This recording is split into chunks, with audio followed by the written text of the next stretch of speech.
Good morning all. ഞാൻ രാമാഷൻ TB, SEBI registered research അനലിസ്റ്റാണ്. ഈ audio കേട്ടതിന് ശേഷം ഡിസ്ക്ലെയിമർ കൂടി വായിച്ചു നോക്കണമെന്ന് താല്പര്യപ്പെടുന്നു.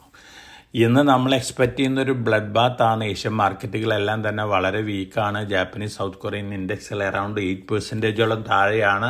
ബ്രണ്ട് ക്രൂഡ് ഓയിൽ $116-117 പെർ ബാരലിലേക്ക് ഉയർന്നിരിക്കുകയാണ്. ഗോൾഡിന്റെ കാര്യം നോക്കുകയാണെങ്കിൽ $5091 പെർ ബാരൽ ഔൺസിനാണ് ഇന്ന് മോർണിംഗിൽ ട്രേഡ് ചെയ്യുന്നത്. വെള്ളിയാഴ്ചയിലത്തെ ക്ലോസിംഗ് പ്രൈസ് ആയിട്ട് നോക്കുകയാണെങ്കിൽ $60 താഴെയാണ്. ഇതിന് പ്രധാനപ്പെട്ട കാരണം ശനിയാഴ്ചയാണ് ചൈനീസ് സെൻട്രൽ ബാങ്കിന്റെ ഫെബ്രുവരി മാസത്തെ ഡാറ്റ അവർ പുറത്തുവിട്ടത് 0.93 ടൺസ് മാത്രമാണ് വാങ്ങിയിട്ടുള്ളൂ. അപ്പോൾ ഇത് ഇൻഡിക്കേറ്റ് ചെയ്യുന്നത് ഫെബ്രുവരി മാസത്തിൽ ഒരു പക്ഷേ ഗ്ലോബൽ സെൻട്രൽ ബാങ്കുകൾ വളരെ കുറവ് മാത്രമാണ് ഗോൾഡ് വാങ്ങിയിട്ടുണ്ടാവുള്ളൂ എന്നുള്ളൊരു ഇൻഡിക്കേഷനാണ്. അതിൻ്റെ ഒരു നെഗറ്റീവ് ഇമ്പാക്റ്റ് ആണ്. അല്ലാത്ത പക്ഷം സാധാരണ രീതിയിൽ ക്രൈസിസ് ഉണ്ടാവുമ്പോൾ ഗോൾഡാണ് സേഫ് അസറ്റായിട്ട് മാറാറ്. പക്ഷേ ഇപ്പോഴത്തെ അവസ്ഥയിൽ പല യൂറോപ്യൻ രാജ്യങ്ങളും അവരുടെ സെൻട്രൽ ബാങ്ക് ഗോൾഡ് ഹോൾഡിംഗ് വിറ്റഴിക്കാൻ സാധ്യതകളുണ്ട് എന്നുള്ളൊരു ഇൻഡിക്കേഷനൊക്കെ ഉണ്ട്. അതുകൊണ്ട് തന്നെ ഗോൾഡിലും നമുക്ക് നല്ലൊരു വൊളാറ്റിലിറ്റി ഒക്കെ എക്സ്പെക്ട് ചെയ്യാം. അതേസമയം അലുമിനിയം മാത്രമാണെന്ന് മോർണിംഗിൽ 4 ഇയർ ഹൈയിൽ ട്രേഡ് ചെയ്യുന്ന മറ്റൊരു കമ്മോഡിറ്റി. മറ്റ് index features, American index features ഒക്കെ നോക്കുകയാണെങ്കിൽ വളരെ വീക്കായിട്ടാണ് മോർണിംഗിൽ ട്രേഡ് ചെയ്യുന്നത്. വീണ്ടും വലിയ രീതിയിൽ താഴെ പോകുന്നുള്ള പ്രഡിക്ഷൻസ് ആണ് അമേരിക്കൻ മാർക്കറ്റിനെ സംബന്ധിച്ച് വന്നുകൊണ്ടിരിക്കുന്നത്. അതായത് S&P 500 ഒരു പക്ഷേ 4500-5000 ലെവലിലേക്കൊക്കെ താന്നേക്കുമെന്ന തരത്തിലുള്ള റിപ്പോർട്ടുകളാണ് അമേരിക്കയിൽ നിന്ന് വരുന്നത്. അപ്പോൾ ഓവറോൾ ഒരു നെഗറ്റീവ് ന്യൂസ് ലോസ് ആണ് ഇന്ന് മോർണിംഗിലുള്ളത്.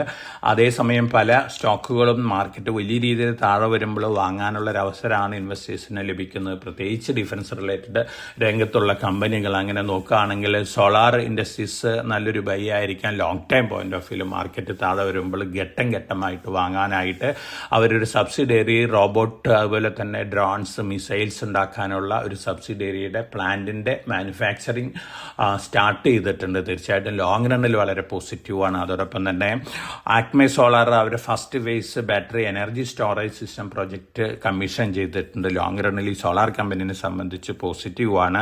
മറ്റ് കമ്പനികൾ പോസിറ്റീവ് ന്യൂസ് ലോസ് ഉള്ള കമ്പനികൾ എക്കസ് റീസെന്റ് ലിസ്റ്റഡ് ആയിട്ടുള്ള ഒരു കമ്പനിയാണ്. അതുപോലെ തന്നെ റൈഡ്സ് 729 കോടി ഓർഡർ ബാക്ക് ചെയ്തിട്ടുണ്ട്. കൊറോമണ്ടൽ ഇന്റർനാഷണൽ അവരുടെ പ്രൊഡക്ഷൻ സ്റ്റാർട്ട് ചെയ്തിട്ടുണ്ട്. കാക്കിനാട പ്ലാന്റിൽ നിന്ന് പുതിയൊരു പ്ലാന്റാണ്. ലോങ് റണ്ണിൽ പോസിറ്റീവാണ്. ഇൻസൊലേഷൻ എനർജി മൈഗ്രേറ്റ് ചെയ്യാണ് BSE NSE മെയിൻ ബോർഡിലേക്ക് SMEയിൽ നിന്ന്. കെർണസ് മൈക്രോ സിസ്റ്റം പോസിറ്റീവ് ന്യൂസ് ഉണ്ട്. റെയിൽടെൽ പോസിറ്റീവ് ന്യൂസ് ഉണ്ട്. പക്ഷേ ഈ പോസിറ്റീവ് ന്യൂസൊക്കെ എത്രത്തോളം പോസിറ്റീവായിട്ടൊന്ന് ഇമ്പാക്ട് ചെയ്യുന്നുള്ള കാര്യം നമുക്ക് കാത്തിരുന്ന് കാണണം. ഒപ്പം വെള്ളിയാഴ്ച പ്രൊമോട്ടേഴ്സ് ബൈ ചെയ്തിട്ടുള്ള IRB ഇൻഫ്ര, ഗാലൻറ്റിസ് പാറ്റ്, Jindal stainless, NCC, MAS financial services, ഇതൊക്കെയാണ് വെള്ളിയാഴ്ച പ്രൊമോട്ടേഴ്സ് ബൈ ചെയ്തിട്ടുള്ള സ്റ്റോക്കുകൾ. അപ്പം ഇന്റർനാഷണൽ ന്യൂസ് ഫ്ലോസ് നോക്കുകയാണ്. ഒറാക്കിൾ വളരെ ക്രൈസിസിലാണ്. ഒറാക്കിൾ വലിയ രീതിയിലുള്ള ലേ ഓഫ് ആണ്. എംപ്ലോയി രംഗത്ത് എംപ്ലോയീസിനെ നടത്താൻ പോകുന്നുള്ള റിപ്പോർട്ടുകളുണ്ട്. ഒപ്പം ടെക്സാസിലത്തെ ഡാറ്റാ സെന്ററിന് വേണ്ടിയുള്ള പ്രൊജക്റ്റ് ഓപ്പണേയും ഒറാക്കിൾ നമ്മുടെ പ്രൊജക്റ്റ് സ്ക്രാപ്പ് ചെയ്തിരിക്കുകയാണ്. വലിയ രീതിയിലുള്ള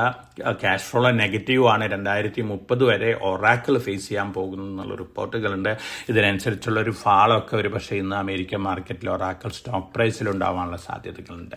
നമ്മളെ സംബന്ധിച്ച് നോക്കുകയാണെങ്കിൽ നമ്മൾ കഴിഞ്ഞ വെള്ളിയാഴ്ച ഇൻവെസ്റ്റേഴ്സിന് സജസ്റ്റ് ചെയ്തിരുന്ന നിഫ്റ്റി നാളെ അവസാനിക്കുന്ന കോൺട്രാക്റ്റിലെ 23,600 പുട്ട് ഓപ്ഷൻസ് പ്രോഫിറ്റ് ഇൻവെസ്റ്റേഴ്സിന് കൺസിഡർ ചെയ്തുകൊണ്ട് പ്രോഫിറ്റ് ബുക്കിംഗ് നടത്താവുന്നതാണ്. അതോടൊപ്പം തന്നെ നമ്മൾ സജസ്റ്റ് ചെയ്തിരുന്ന നിഫ്റ്റി ബെയർ പുട്ട് സ്പ്രെഡ് ഉണ്ടായിരുന്നു. 24,000 പുട്ട് ഓപ്ഷൻസും 23,800 പുട്ട് ഓപ്ഷൻസും ഇൻവോൾവ് ചെയ്തിട്ടുള്ള ബെയർ പുട്ട് സ്പ്രെഡിലുള്ള പ്രോഫിറ്റും ഇൻവെസ്റ്റേഴ്സിന് തങ്ങളുടെ ആഗ്രഹത്തിനനുസരിച്ച് പ്രോഫിറ്റ് ബുക്ക് ചെയ്യാവുന്നതാണ്.